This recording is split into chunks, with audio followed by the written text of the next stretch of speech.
নমস্কার, শুভ সন্ধ্যা। শাশ্বতী সিনাটক্সে আপনাদের সবাইকে স্বাগত। তারাশঙ্কর বন্দ্যোপাধ্যায়ের কীর্তিহাটের কর্চার আজ ১২ অধ্যায়। গল্প ভালো লাগলে সাবস্ক্রাইব করবেন চ্যানেলটা এবং একটা লাইক দিয়ে কমেন্ট করে জানাবেন। শুরু করি।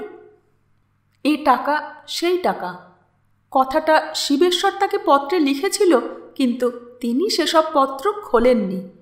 এখানে এসে প্রথম নাতির কাছে শুনেছেন। সেই কারণে যজ্ঞেশ্বরকে সঙ্গে নিয়ে যাননি দেবেশ্বর নদীর ঘাট পর্যন্ত এবং যজ্ঞেশ্বরও ঠাকুরদাকে অভ্যর্থনা জানাতে নাটমন্দিরে নামেনি। আগের রাত্রি থেকে শরীর খারাপের অজুহাতে উপবাস করে শুয়েছিলেন। ঠাকুরদা ঘরে এলে তিনি কেঁদেছিলেন। কারণ জিজ্ঞাসা করলে বলতে শুরু করেও বলতে পারেননি। বলেছিলেন, বড় কাকা তো তোমাকে লিখেছিল, তুমি তো তার উত্তর পর্যন্ত দাওনি। ঠাকুরদা বলেছিলেন, চিঠি এক ম্যানেজারের ছাড়া আর কারুরই চিঠি খুলে পড়িনি আমি, শুধু তোমাদের কুশলেই খুশি ছিলাম ভাই। দেবেশ্বরের বিরুদ্ধে শিবেশ্বরের অভিযোগ, শিবেশ্বরের বিরুদ্ধে দেবেশ্বরের, কি দেবেশ্বরের বিরুদ্ধে তোমার, এসব পড়ে তীর্থযাত্রার আনন্দ পুণ্য এসব আমি তেতো করতে চাইনি ভাই। আচ্ছা, আমি শুনব সব শিবেশ্বরের কাছে।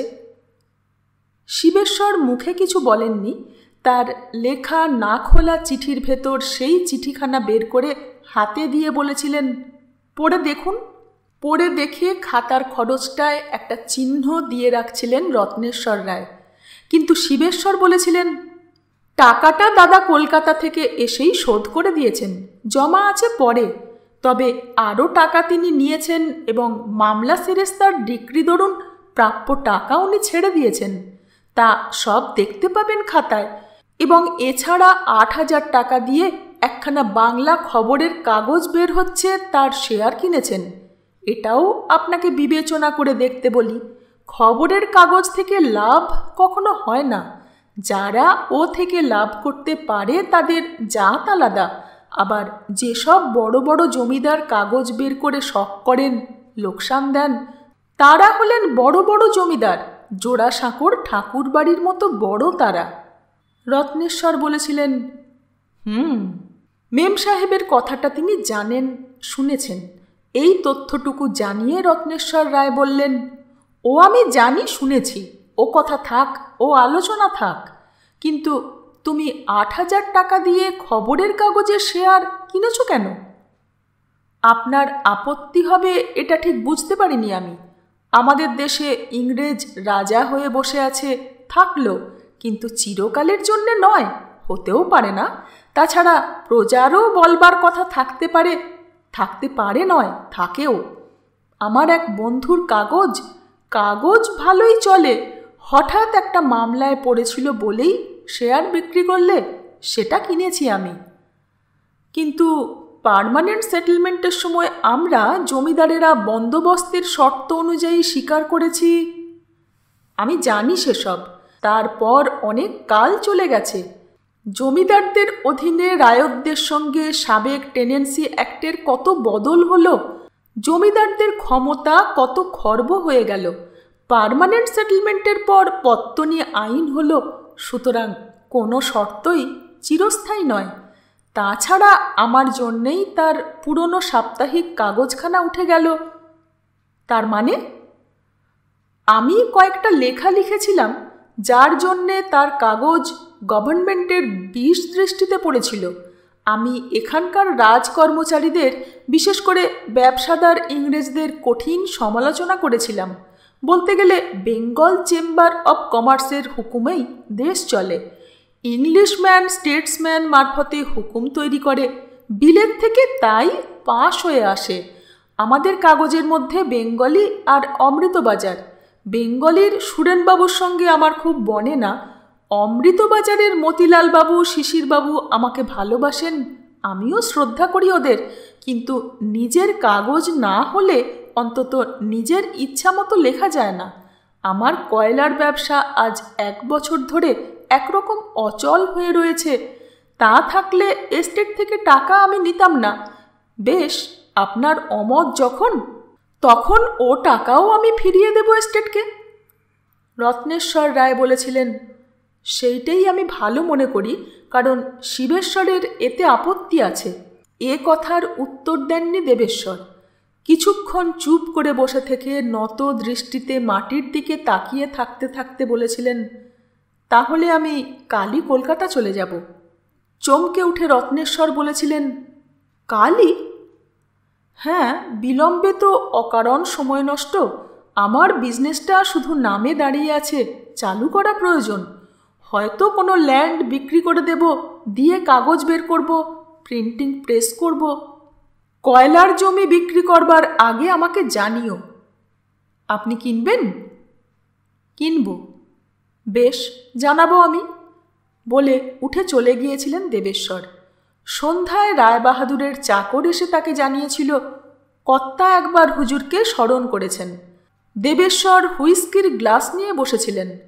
চাকরটার দিকে তাকিয়ে তিনি বলেছিলেন, বলগে, যাচ্ছি একটু পরে। কিছুক্ষণ পর দেবেশ্বর এসে সামনে দাঁড়ালেন।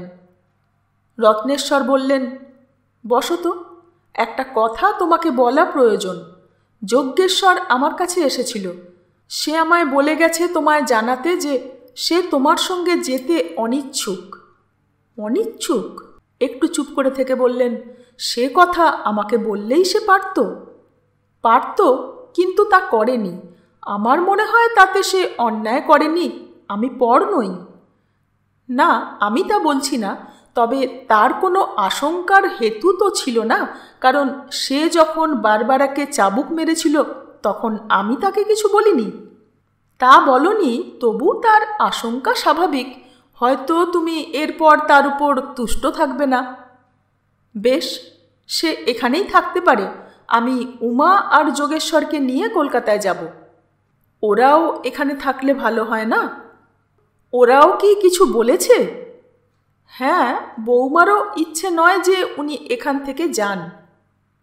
ভালো, আমি একলাই যাব। বলে মাথা হেঁট করে বাপের পায়ের ধুলো নিয়ে তিনি উঠে চলে এসেছিলেন এবং কীর্তিহাট থেকে স্টেশন পর্যন্ত কয়েক ক্রোশ পথ তিনি ভোরবেলা উঠে পায়ে হেঁটে চলে এসেছিলেন। চাকরকে বলে এসেছিলেন তার জিনিসপত্র নিয়ে কলকাতা ফিরতে। সকালবেলা উঠে খবরটা শুনে সঙ্গে সঙ্গে গাড়ি জুতিয়ে পাঠিয়ে দিয়েছিলেন রায়বাহাদুর। সে গাড়িও তিনি ফিরিয়ে দিয়েছিলেন। রায়বাহাদুর বলেছিলেন, উত্তম। নাতিদের ডেকে বলেছিলেন, এর জন্য আমার সম্পত্তির তোমাদের বাবার অংশ তোমাদের দিয়ে যাব। শুধু তাই নয়, তোমাদের 3 ভাগের 1 ভাগ 5 আনা 6 গণ্ডা 2 কড়া 2 ক্রান্তির বদলে 6 আনা দিয়ে যাব। বাৎসরিক 60,000 টাকা আয় হলে 1 আনায় প্রায় 4,000 টাকা হবে। 20 গুণ পণে তার দাম অন্তত 80,000 টাকা। সুরেশ্বর বললে, সুলতা, রায়বাড়ির 1 আনা সম্পত্তির আয় বছরে 4,000 টাকা, 16 আনায় 64,000 টাকা। এর বাইরে আছে 12 24,000 টাকার দেবোত্তর। জমিদারি মুনাফার একসময়ে 20 গুণ পণ ছিল স্ট্যান্ডার্ড দাম, একেবারে গোল্ড স্ট্যান্ডার্ডের মতো ফিক্সড। গিনির দামের মতো দাম তার বেড়েছে, কিন্তু কমেনি কখনো।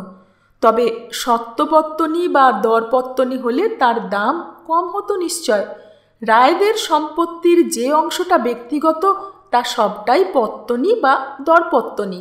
জমিদারি বা পত্তনী যেটা মূল সত্ত্ব সেটা দেবতার নামে কেনা, সেটা দেবোত্তর। সেই হিসেবে রত্নেশ্বর রায় বড় নাতিকে যে বললেন 1 আনা অংশ আমি বেশি দেব, তার দাম 15 গুণ দরে হয় 60,000, 10 গুণ পণে হয় 40,000, গড় করে নিলে দাঁড়াবে 50,000-এ। ডিএল রায়ের শাহজাহান নাটকে আগ্রা কেল্লায় বন্দি শাহজাহান হিন্দুস্থানের মসনদ আর মুকুটের লোভ দেখিয়েও মোহাম্মদকে পিতৃদ্রোহী করতে পারেননি। সেটা নেহাত কবিকল্পনা নাও হতে পারে, কিন্তু যজ্ঞেশ্বর রায়ের ক্ষেত্রে সেটা কবিকল্পনা বা অবাস্তব। বাবার সঙ্গে তিনি সম্পর্ক ত্যাগ করে কীর্তিহাটেই থাকতে রাজি হয়েছিলেন এবং লেখাপড়া ছেড়ে দিয়ে বিষয়কর্ম বুঝতে আরম্ভ করেছিলেন দাদুর কাছে। পিতার কাছে পুত্রের মূল্য আর পুত্রের কাছে পিতার মূল্য ওই 50,000 টাকার কাছে ছোট হয়ে গেল। দেবেশ্বরের মতো দুর্ভাগা আমি দেখিনি, অথবা এমন আত্মকেন্দ্রিক বা আত্মপরায়ণ রায়বংশে কেউ জন্মায়নি। মাটির উপর মানুষ জন্মেছে বলেই মাটির দাম আছে। মাটি নিয়ে কেনা বেচা মানুষেই করে। অনেকটা মাটি কোনো রকমে দখল করে তাকে হাসিল করে তার দাম বাড়ায়। মানুষেরা এসে বসবাস করে প্রজা হয়। যে মাটির উপর মানুষ নেই সে মাটির দাম নেই, তার নামও কেউ করে না, শোনে না। সেই মাটির দাম যখন মানুষের চেয়ে বেশি হয়ে ওঠে তখন মাটি ব্যঙ্গ করে হাসে না, কিন্তু মানুষের দুঃখ দুর্গতির বাকি থাকে না। কথাগুলো আমার নয়, দেবেশ্বর রায়ের। তিনি কথাগুলি বাপকে লিখেছিলেন, সংসারে লোকে দুঃখের মধ্যেও পরম সুখে থাকে সংসারের আনন্দে। পিতা পুত্রের মুখ চাহিয়া থাকে, স্বামী স্ত্রীর মুখ চাহিয়া থাকে। আপনি অর্থমূল্যে আমার সব কাড়িয়া লইলেন। রায়বংশের চরম অপরাধ আপনি করিয়া গেলেন। বাল্যকালে আমার মনে পড়ে, কালী পূজায় কলিকাতার যাত্রায় নরমেধ যজ্ঞপালা দেখিয়াছিলাম। তাহাতে পুরাণের কোনো রাজা নরকস্থ পিতার মুক্তির জন্য নরমেধ যজ্ঞ করিয়াছিলেন। যজ্ঞে আহুতি দিবার জন্য একটি অতি দরিদ্র ব্রাহ্মণের কাছে প্রচুর স্বর্ণ দিয়া লোক প্রেরণ করিয়াছিলেন। ব্রাহ্মণের 3 পুত্র, ব্রাহ্মণ ব্রাহ্মণী দারিদ্র্যের যন্ত্রণায় পুত্র বিক্রয় করিতে ইচ্ছা করিয়াও মুখে বলিতে পারেন নাই। ব্রাহ্মণ বলিয়াছিলেন, জ্যেষ্ঠ পুত্র আমার প্রিয়, দিতে পারিব না। ব্রাহ্মণী কনিষ্ঠ পুত্রকে বুকে জড়াইয়া ধরিয়াছিলেন। মধ্যম পুত্র পিতামাতার কথোপকথন শুনিয়া অত্যন্ত বেদনার্ত চিত্তে আমাকে তো কেহ চাহে না বলিয়া স্বেচ্ছায় রাজার লোকের নিকট নিজেকে সমর্পণ করিয়া বলিয়াছিলেন, আমি যাইব, আমার মূল্যের স্বর্ণ আমার পিতামাতাকে দান করুন। মনে আছে, সে পালা দেখিয়া দেবেশ্বর ক্রন্দন করিয়াছিলেন, বলিয়াছিলেন, আমাকে কেহ ভালোবাসে না। আপনি আমাকে কোনো মূল্য না দিয়াই আমার স্ত্রী পুত্র সংসার সব কাড়িয়া লইলেন। মরুভূমি, যেখানে মানুষ বাস করে না, সেখানকার জমির কোনো দাম নাই। মাটির দাম মানুষের জন্য, মানুষই বেচে, মানুষই কেনে, সেই মাটির দাম মানুষের চেয়ে বেশি হইয়া গেল। সঙ্গে সঙ্গে রায়বংশটাই দ্বিতীয়বার অভিশপ্ত হইল। আমি অভিশাপে বিশ্বাস করি না, আপনি করেন বলিয়াই লিখিতেছি। নারীর জন্য সর্বনাশের অভিশাপ যদি আমা হইতে হয়, তবে সম্পত্তি এবং অর্থের জন্য রায়বংশ সকল হীন কর্মই করিবে, ইহাতে কোনো সন্দেহ রইল না। চরম অধঃপতনে নামাইয়া দিলেন। বুকের ভিতরটা নিরেট পাথরের মতো জমিয়া শক্ত হইয়া গেল। ইচ্ছা করিলে আমি মোকদ্দমা করিতে পারি বা পারিব, হাইকোর্ট প্রিভি কাউন্সিল পর্যন্তও চলিতে পারে, কিন্তু তাহা আমি করিব না। রত্নেশ্বর রায় উত্তর দিয়েছিলেন, আমি তোমার পুত্র অপহরণ করি নাই। তুমি তোমার পিতার বক্ষে শেলাঘাত করিয়া বিরোধ করিয়াছ, অদ্যাবধি স্বরাঘাত করিতেছ। দেখিয়া তোমার পুত্র শিক্ষা লইয়াছে, সে আসিয়া আমার পার্শ্বে দাঁড়াইয়াছে মাত্র। আমি স্নেহবশত তাহাকে তোমার আঘাত হইতে রক্ষা করিয়াছি। যতদিন বাঁচিব ততদিন করিব। 16 বৎসর বয়সে তুমি আমাকে যে দুঃখ দিয়াছ, তাহা অপেক্ষা সে অধিক দুঃখ দিয়াছে কি? উত্তরে এবার 1 ছত্র মাত্র লিখেছিলেন দেবেশ্বর, আমি আপনার অবাধ্য হইয়া যাহা করিয়াছিলাম তাহার জন্য আত্মহত্যা করিতে চাহিয়াছিলাম। যজ্ঞেশ্বর বলিতে গেলে আমাকেই চাবুক মারিয়াছে। আপনি তাহাকে প্রশ্রয় দিয়া প্রতিদ্বন্দ্বী হিসাবে খাড়া করিলেন। এ বিষয়ে আর আমি কোনো পত্রালাপ করিব না। এইখানেই শেষ হইল। এরপর তিনি নতুন করে ব্যবসা বাণিজ্যে মন দিয়েছিলেন। সেই কয়লার খনির জন্য কেনা জায়গাগুলি পড়েই ছিল। অধিকাংশই যার অযোগ্য মনে হয়েছিল, তারই মধ্যে থেকে বেরিয়ে গেল উৎকৃষ্ট কয়লার জমি। জায়গাটা বড়া করে। জমিদার কাশিমবাজারের রাজ এস্টেট, তখনও রানী স্বর্ণময়ীর আমল। দেবেশ্বর রায় আরও জায়গা সেখানে বন্দোবস্ত নিয়ে দস্তুর মতো ক্লাইভ স্ট্রিটে আপিস খুলে বসলেন। কালের সঙ্গে সঙ্গে কলকাতার আপিস কোয়ার্টারে বড় বড় বাড়ি উঠেছে, গ্যাসের আলো হয়েছে, কলকাতায় সম্পত্তির দাম বেড়ে গেছে 3 গুণ 4 গুণ।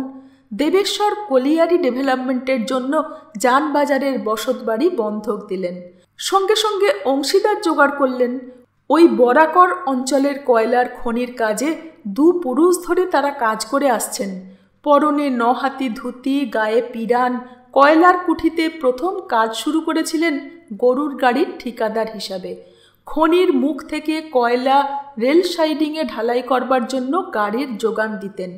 তা ক্রমে ক্রমে কয়লা কুঠির, বিশেষ করে ও অঞ্চলের কয়লা কুঠির সমস্ত কিছুর সঙ্গে তাদের নিবিড় পরিচয়। কয়লার কুঠিতে বসে থেকে তারা খনি তৈরি করবেন, চালাবেন। কলকাতায় বসে দেবেশ্বর কলকাতার আপিস চালাবেন, এই বন্দোবস্ত করেছিলেন। দেখতে দেখতে বছর 3 মধ্যে রয় অ্যান্ড চক্রবর্তী কোম্পানি কলকাতায় বিখ্যাত হয়ে উঠেছিল, বিশেষ করে ওই বরাকর সিমের কয়লার জন্যে। কয়লার খনির ইতিহাস যদি খুঁজে দেখো সুলতা, তবে দেবেশ্বর রায় আর মহাদেব চক্রবর্তীর নাম খুঁজে তুমি পাবে, তার সঙ্গে পাবে বরাকরের বেগনিয়া সিমের কয়লার উল্লেখ। তার সঙ্গে ঝরিয়ায় পাবে সুরাটার কলিয়ারির একটা বিশেষ সিমের নাম। পশ্চিমে এডেন হয়ে বিলেত, এদিকে সিঙ্গাপুর, হংকং পর্যন্ত জাহাজে কয়লা চালান করতে শুরু করেছিলেন। কলকাতার আপিসে সাহেব সুপারিনটেন্ডেন্ট রেখেছিলেন, কয়লার কুঠি দেখবার জন্য সাহেব জেনারেল ম্যানেজার রেখেছিলেন।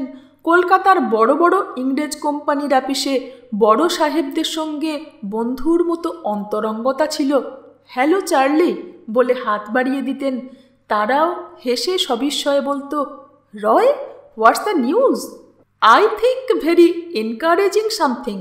So I thought I should come to you myself to extend my invitation to a garden party in the evening.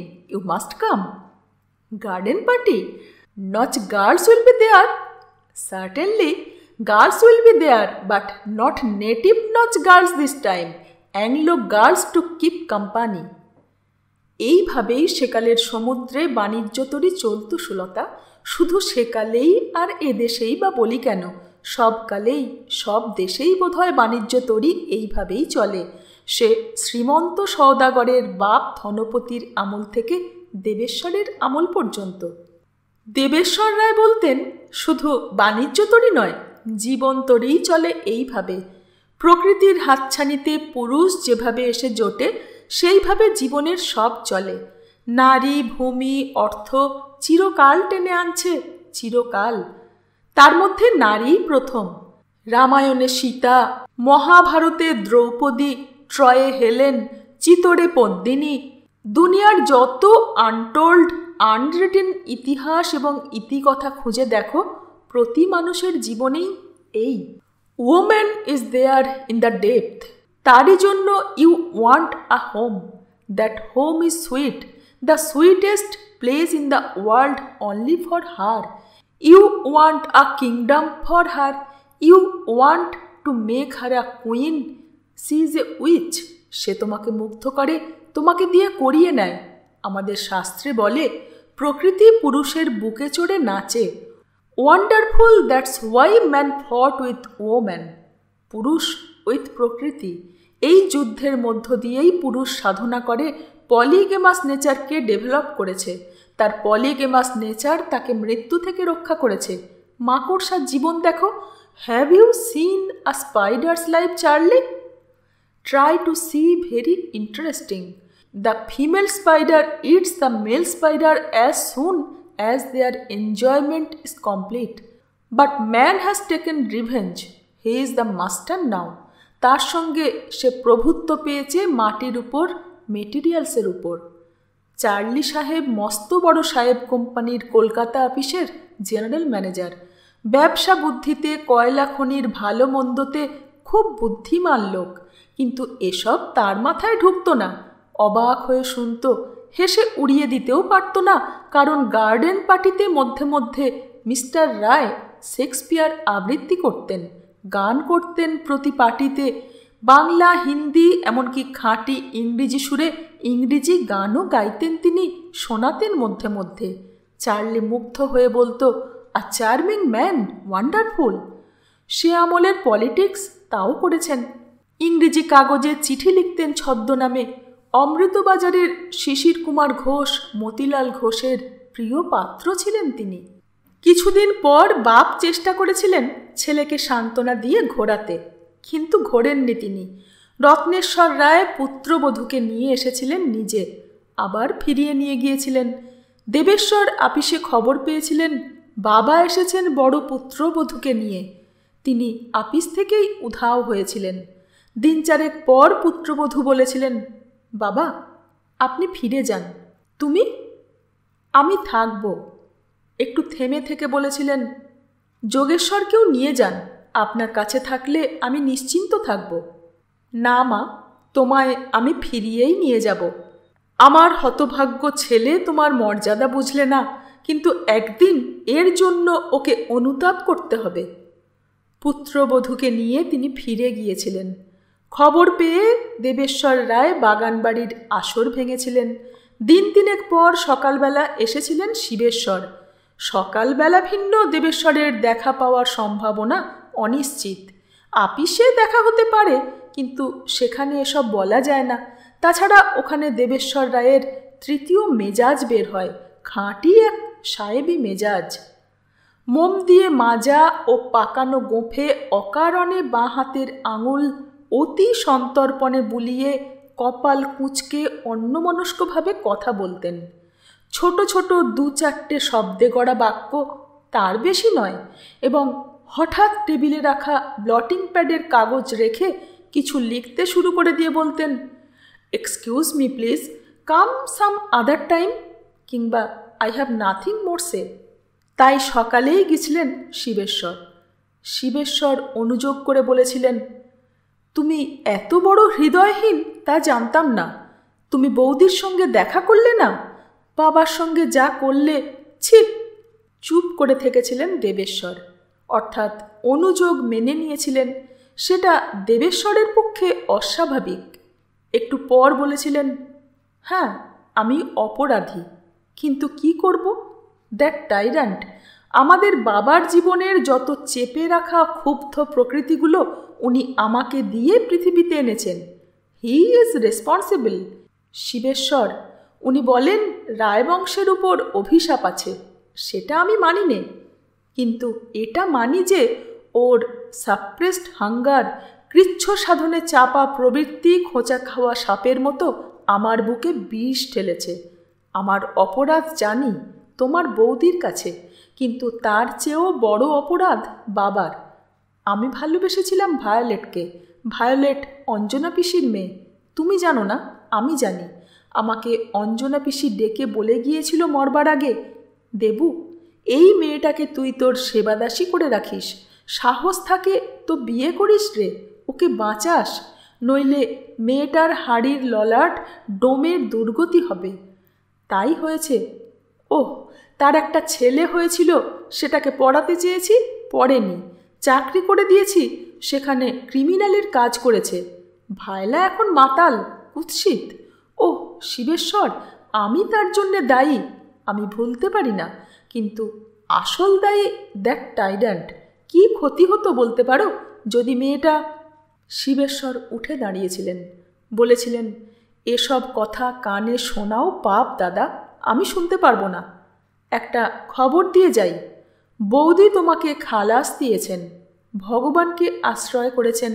আমাকে আসবার সময় বললেন, ঠাকুরপো তোমার দাদাকে বলো আমি তাকে খালাস দিলাম, যাতে তিনি আনন্দ পান তাই যেন করেন, তবে নিজের দেহের যত্ন যেন নেন। আমার দাদা শ্বশুরের রক্ষিতা সফিবাইয়ের কথা শুনেছি, উনি যদি কাউকে ভালোবাসেন তবে তাকেই যেন রাখেন, সে যত্ন করবে। অনেকক্ষণ চুপ করে থেকে দেবেশ্বর বলেছিলেন, নো, তাহলে সেটা হবে বাড়ির ঝিয়ের সঙ্গে ইলিসিট কানেকশন। সে হয় না। ঠাকুরদা সফিবাইকে ভালোবাসতেন আগে থেকে। তাছাড়া সে কালটা ছিল আলাদা, তখন রাজা বা বড় জায়গিরদারদের বাড়ির পাশে পোষা রান্ডিমহল থাকত। সেকাল এটা নয়। হেসে শিবেশ্বর বলেছিলেন, সে এখনও আছে। নেই কে বললে? তুমি তো কীর্তিহাটে বাস করলে না? আমি বাস করেছি বাবার সঙ্গে। বাবার হয়ে আমাকেই যেতে হয় এখানে ওখানে নেমন্তন্ন রাখতে। এখনও জায়গিরদারদের ছেলে ঘেরা বাগানের মধ্যে পুকুরের ধারে কৃষ্ণলীলা করে। দেবেশ্বর বলেছিলেন, তারা বর্বর, আই হেট দেম। বলতে পারো 16 বছর বয়সে I was mad after Violet. সুতরাং তফাৎ কি? কিন্তু তফাৎ আছে।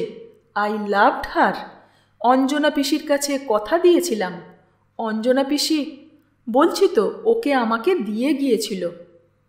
বেশ তো, তাকেই রাখো। না, তা হয় না। কেন? নার্স সাজিয়ে রেখে দাও। না না না, সে আর ভাবা যায় না শিবেশ্বর। আমি তো তাকে নিয়ে একসঙ্গে মরতে চেয়েছিলাম, কিন্তু সে তা পারেনি। তারপর বাবা তাকে আমার দৃষ্টিপথ থেকে সরিয়ে পিদ্রুসদের এক বুড়োর সঙ্গে বিয়ে দিয়ে দিলেন। একটা ছেলে হলো। থাক, সে তুমি জানো। কিন্তু এটা বোধহয় জানো না যে Violet is worse than a street girl, even worse than Goan girls. ছেলেটা বড় হয়েছে, তার লেখাপড়া হয়নি, তাকে চাকরি দিয়েছি, but he is a criminal, a drunkard, sometime he is violent. সে যদি মায়ের সূত্র ধরে স্বীকৃতি পায় তবে সে আমার বুকে চেপে বসবে। আমার জন্যে আমি ভাবিনে, কিন্তু সে যদি কোনো দিন কীর্তিহাটে গিয়ে রায়বাহাদুর রত্নেশ্বর রায়ের অপমান করে, তাহলে তাকে গুলি করে মারতে হবে, ভায়োলেটকে মারতে হবে, নিজে মরতে হবে। বেশ, তাহলে আর একটা কাজ করো। কি? আবার তুমি পছন্দ করে বিয়ে করো। সে কথাও বৌদি বলে দিয়েছেন। বললেন, বলো না ঠাকুরপো, আমি না হয় ভাঁড়ারে খাটবো, রান্নাবান্না দেখব, উনি নতুন বিয়ে করে মাথায় করে রাখুন। ভারতচন্দ্রের ছড়া উড়ে বললে, গঙ্গা নামে সতী, তার তরঙ্গ এমনি। না, তাও হয় না শিবেশ্বর। বিয়ের কাল এখনো যায়নি। 4টে 5টা 7টা বিয়ে করা যায়। কুলিনেরা 20-25টা আজও করছে, কিন্তু যারা করে তাদের মধ্যে আমি নেই। দেশে নতুন হাওয়া বইতে শুরু করেছে। কীর্তিহাটে থেকে সেটা ঠিক বুঝতে পারো না। এক বিয়ের যুগ আসছে।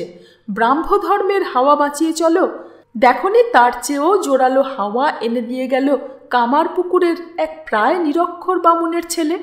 তার শিষ্য স্বামী বিবেকানন্দ ইউরোপকে চমকে দিয়েছে।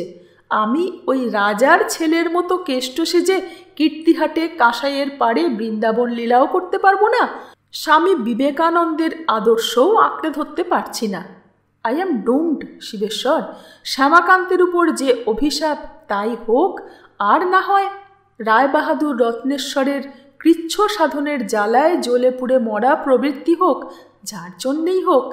I am like a shooting star. এই জ্বালা নিয়ে আমাকে কীর্তিনাশার জলে ডুবে নিভে যেতে দাও। পাপ অভিশাপের বোঝা নিয়ে আমাকে ভেসে যেতে দাও, হারিয়ে যেতে দাও। একটা গভীর দীর্ঘ নিঃশ্বাস ফেলেছিলেন তিনি। এগুলো তাহলে ফিরিয়ে নিয়ে যাব? কি? বৌদিদির কোম্পানির কাগজগুলো তিনি তোমাকে পাঠিয়ে দিয়েছেন। বলেছেন ওর কাজে লাগাতে বলো। এ নিয়ে আমি কি করব? ফিরে দেননি দেবেশ্বর, নিয়েছিলেন। বলেছিলেন, বলো নিলাম। আর বলো, আমি যেদিন একলা থাকি, সোবার থাকি শিবেশ্বর, সেদিন আমি বসে বসে ভাবি আমি মরে যাচ্ছি কি মরে গেছি। বড় বউ বুকের উপর নীরবে মাথা রেখে পড়ে আছে, আর তার চোখের জলে আমার মরা দেহখানার বুক ভেসে যাচ্ছে। ভাবতে ভালো লাগে, আমার এত অপরাধ সত্ত্বেও সে আমার মরা মুখ ধরে বলছে, এ জন্মে পেয়েও পেলাম না, কিন্তু জন্ম জন্মান্তরেও যেন পাই তোমাকে। এবার যেন পেতে দিও, ধরা দিও। চোখ থেকে তার জল গড়িয়ে পড়ছিল। শিবেশ্বর চোখে রুমাল দিয়ে উঠে চলে এসেছিলেন। এসব কথা আমি ছোট মেজ ঠাকুমার কাছে শুনেছি সুলতা। মেজ ঠাকুরদা মধ্যে মধ্যে এই গল্প বলে ছোট মেজ ঠাকুমাকে পতিভক্তি শেখাতেন। ঘড়িতে ঢং ঢং করে 4টে বাজল। সুরেশ্বর বললে, কথা শেষ করি সুলতা। রাত্রি শেষ হয়ে আসছে, তবে শীতের রাত, তাই ভরসা। এরপর হঠাৎ একটা মোড় ফিরল। এর বছর 1.5 পর ছোট ছেলে যোগেশ্বর একদিন পালিয়ে এলেন কীর্তিহাট থেকে। সকালবেলা দেবেশ্বর উঠে শুনলেন যোগেশ্বর এসে বসে আছে বসবার ঘরে। ছোট ছেলে তার প্রিয় ছিল, তার সঙ্গে রুচির মিল ছিল। তীক্ষ্ণ বুদ্ধি ছেলে, ইংরেজি ভালো আয়ত্ত করেছিলেন, চমৎকার ইংরেজি বলতেন, সেই কারণে বেশি ভালোবাসতেন। দেবেশ্বর উঠে কথাটা শুনেই মুখে খানিকটা জল দিয়েই হন হন করে এসে ঢুকেছিলেন ছেলেকে দেখবার জন্য। ছেলে তখন ঘুমিয়ে পড়েছে। সারা রাত্রি জেগে এসেছিল সে। ছেলে তখন অনেক বেড়েছে, ছোট নেই, 16 বছরে পা দিয়েছে। কিন্তু দেবেশ্বর রায় শুধু সুকুমার লাবণ্যযুক্ত আর সুপুরুষ ছিলেন না, বলশালী পুরুষ ছিলেন। তিনি ছেলেকে পাঁজাকোলা করে তুলে এনে নিজের বিছানায় শুইয়ে দিয়েছিলেন। ছোট ছেলে যোগেশ্বর সেবার এন্ট্রান্স দেবে। তিনি পালিয়ে এসেছেন। দাদু তাদের 2 ভাইয়ের একসঙ্গে বিয়ের আয়োজন করছেন, কিন্তু তিনি এখন বিয়ে করবেন না। কীর্তিহাটও তার পক্ষে অসহ্য হয়েছে। মা দিনরাত ঠাকুর নিয়ে আছে আর ভাগবত নিয়ে আছে। আপন মনে কথা বলে, লোকে বলে মাথা খারাপ হয়েছে। দাদা ঠাকুরদার সঙ্গে কাছারি করে, কাকা মামলা সিরেস্তা দেখে, থিয়েটার করে। কাকিমার 12 মাস অসুখ, সব ভার চাকর আর ঝিয়ের। তার ভালো লাগেনি, তিনি পালিয়ে এসেছেন। উৎসাহিত হয়েছিলেন দেবেশ্বর রায়। পরের দিনই সমারোহ করে ছেলের পড়ার ব্যবস্থা করেছিলেন। স্কুলে নয়, বাড়িতে। তার জন্য 3 জন মাস্টার রেখে দিয়েছিলেন। আলমারি ভর্তি বই এনে ঘর বোঝাই করে দিয়েছিলেন। সঙ্গে সঙ্গে খানিকটা শান্ত এবং সংযত হয়েছিলেন দেবেশ্বর। রায়বাহাদুরের লোক এসেছিল যোগেশ্বরকে নিতে, কিন্তু দেবেশ্বর তাকে ফিরিয়ে দিয়েছিলেন। এরপরই বাপের কাছ থেকে পেলেন শেষ আঘাত। সেদিন শিবেশ্বর এসে উপস্থিত হলেন। শিবেশ্বর মধ্যে মধ্যে কলকাতায় আসেন। তিনি ওঠেন গিয়ে গোয়া বাগানের বাড়িতে। রামেশ্বর ল পড়ে, সেও থাকে ওই বাড়িতে। কখনো সখনো আসে সে, কিন্তু শিবেশ্বর আসেন না। এবার শিবেশ্বর এলেন দেখা করতে, তাতে দেবেশ্বর রায় বিস্মিত হননি। শুধু ভুরু মুচকে উঠেছিল আপনা থেকেই, কিন্তু সেটা পরম বিস্ময়ে পরিণত হলো যখন গাড়ির ভিতর থেকে শিবেশ্বরের পিছন পিছন নামলেন দেবেশ্বরের কয়লার ব্যবসার partner, Roy and Chakraborty company colliery proprietors ও কোল মার্চেন্টসের অংশীদার মহাদেব চক্রবর্তী নিজে। প্রায়ই আসেন চক্রবর্তী, প্রয়োজনে আসতে হয়, তাদেরও বাসা আছে এখানে। কিন্তু এবার শিবেশ্বরের পিছনে পিছনে কেন? চক্রবর্তী হা হা করে হেসে উঠে বললেন, কেমন মজাটি হলো দেখেন কেমন। মজা করবার লেগে কিছু বলি নাই আমি। শিবেশ্বর এবার বললেন, বাবা যজ্ঞেশ্বরের বিয়ে ঠিক করেছেন চক্রবর্তী মশাইয়ের মেয়ের সঙ্গে। চক্রবর্তী হা হা হা হা শব্দে হেসে যানবাজারের বাড়িখানা মুখরিত করে দিয়েছিলেন। রত্নেশ্বর রায় সমস্ত সম্বন্ধ পাকা করে মেয়ের বাপকে পাঠিয়েছেন ছেলের বাপকে বলবার জন্যে। বলেছেন, আমার উপর সে কথা বলবে না, তবু একবার বলা উচিত, বলে আসুন। শিবেশ্বরের সঙ্গে যান আপনি, খানিকটা কৌতুকও হবে। দেবেশ্বর স্তম্ভিতও হননি, বিস্মিতও হননি। শুধু তার অংশীদার এবং ভাবী বৈবাহিকের হাসির সঙ্গে গলা মিলিয়ে খানিকটা হেসেছিলেন। মত তাকে দিতে হয়েছিল। বেআইয়ের আরও দাবি ছিল তার ছোট মেয়ের সঙ্গে যোগেশ্বরের বিয়ে দেওয়ার, কিন্তু সে হয়নি। দেবেশ্বর বলেছিলেন, না না, এমন কাজ করবেন না। এ ছেলে আমার বিয়ে দেবার মতো নয়, বাজে, একেবারে বাজে। তাছাড়া 2 ভাইকে 2 মেয়ে দেবেন, তারপর জামাইরা যদি একজন সামনে থেকে একজন পিছন থেকে আক্রমণ করে আপনার দফারফা হবে, তখন যে আর বাঁচবার পথ থাকবে না। এটার না আছে জমিদারি বুদ্ধি, না আছে ব্যবসা বুদ্ধি, শুধু বই পড়ে, শুধুই বই। হয়তো বৌমাকে আদরই করবে না। শিবেশ্বর মাথা নিচু করে বসেছিলেন। মহাদেব চক্রবর্তী হা হা করে হেসে ঘর ফাটিয়ে দিয়েছিলেন। দেবেশ্বর চুপ করে গম্ভীর মুখে বসেছিলেন। বেআইয়ের হাসি শেষ হলে তিনি বলেছিলেন, যজ্ঞেশ্বরের বিয়েতে বাবা মত দিয়েছেন, সেখানে আমার অমতের কোনো কারণ নেই। মহাদেব চক্রবর্তী চলে যাবার পর তিনি বাপকে চিঠি লিখেছিলেন, আপনি আপনার বড় নাতির বিবাহ শেষ পর্যন্ত একটি বর্বরের গৃহে স্থির করবেন, ইহা আমি ভাবি নাই।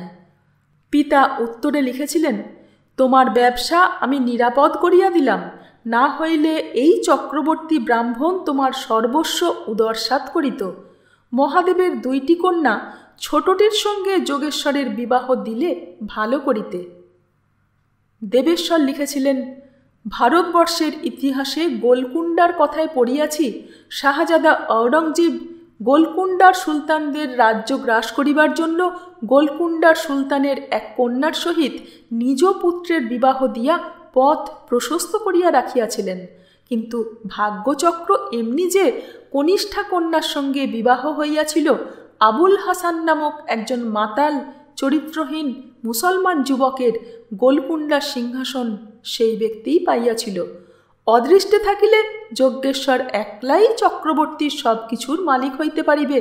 তবে আমি অবগত আছি যে মহাদেব চক্রবর্তীর দাদা ভোলানাথের এক পুত্রকে সে পোষ্যপুত্র লইয়া সম্পত্তি তাহাকে দিবে। সুতরাং যোগেশ্বরকে অকারণে কয়লার কালি ঘাটিয়া লক্ষ্মী সন্ধান করিতে দিব না। ছেলের বিয়েতে তিনি গিয়েছিলেন, কিন্তু নিতান্তই নিমন্ত্রিতের মতো যাওয়া। আগে থেকে লিখেছিলেন তিনি বিবি মহলে থাকবেন। কারণ লিখেছিলেন যে তার খাদ্যাখাদ্যের বিচার আদৌ কড়াকড়ি নয়, রোজই মুরগি খান। অবশ্য মুরগি না হলেও যদি বা চলে, মুরগির ডিম না হলে চলবে না, এবং একটু নিরালা হলেই ভালো হয়। বিবি মহল তার পছন্দ মতো স্থান। রত্নেশ্বর রায় সেই ব্যবস্থাই করেছিলেন।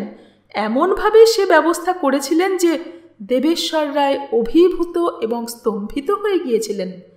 বিবি মহলে তাকে যিনি অভ্যর্থনা করেছিলেন তিনি রায়বাড়ির বড় বউ ঠাকুরুন উমাদেবী, দেবেশ্বর রায়ের চির উপেক্ষিতা স্ত্রী। বড় ছেলের বিবাহ, শাশুড়িহীন সংসারে তিনি জ্যেষ্ঠা পুত্রবধূ, তিনিই ন্যায়ত কর্ত্রী। তিনি সব ফেলে বিবি মহলে দীর্ঘকাল 5 বছর পর স্বামীকে অভ্যর্থনা করলেন। দেবেশ্বর সবিস্ময়ে প্রশ্ন করেছিলেন, তুমি? হ্যাঁ, আমি। বাবার হুকুম বুঝি?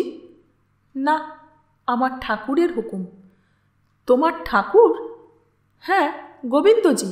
গোবিন্দজি বললেন যে স্বামীকে দেখগে আগে। তাই বললেন? কথা বলেন নাকি তোমার সঙ্গে? হ্যাঁ, বলেন। হাত নেড়ে ঘাড় নেড়ে বুঝিয়ে দেন, মনে মনে কানে কানে বলেন। প্রায় পাগল হয়ে গিয়েছেন এই ধরিত্রীর মতো সহ্য শক্তিশালিনী মেয়েটি। চাকর এই সময় ট্রেতে করে চায়ের সরঞ্জাম নিয়ে ঘরে ঢুকছিল। বড় বউ এগিয়ে গিয়ে ধমক দিয়ে বলেছিলেন, বললাম না আমাকে ডাকবি, আমি এনে দেব। কেন তুই ডিম ছাড়ালি? আমি ছাড়াবো বলিনি? দেবেশ্বর অবাক হয়ে গিয়েছিলেন। বলেছিলেন, তুমি মুরগির ডিম নাড়বে, ছোঁবে? ছোঁবো না? তুমি খাবে, না ছুলে কি করে চলবে? ঠাকুর পই পই করে বলে দিয়েছেন, নিজে হাতে ছাড়িয়ে খেতে দিবি, নিজে হাতে। ঘেন্না করবি নি? হ্যাঁ। বাপ রে, বলেন স্বামীর কাজ না করলেই পাপ। দেবেশ্বর স্তব্ধ হয়ে বসেই ছিলেন। কিছুক্ষণ পর রায়বাহাদুর এসেছিলেন। দেবেশ্বর? আজ্ঞে। চমকে উঠে দেবেশ্বর চেয়ার ছেড়ে বেরিয়ে এসেছিলেন। পিতা পুত্রে সামনাসামনি দাঁড়িয়েছিলেন কিছুক্ষণের জন্য। ছেলে প্রণাম করেছিল, বাপ নীরবে হাত তুলেছিলেন। তারপর বলেছিলেন, তোমার উপবাসে কষ্ট হবে বলে শিবেশ্বরকে বলেছি নান্দিমুখ করবার জন্য, বুঝেছ? হ্যাঁ, ভালোই করেছেন। এরপর মুহূর্ত কয়েক দাঁড়িয়ে থেকে রায়বাহাদুর চলে এসেছিলেন। 12 অধ্যায় এখানেই শেষ। ফিরে আসছি 13 অধ্যায় নিয়ে। সঙ্গে থাকবেন। ধন্যবাদ।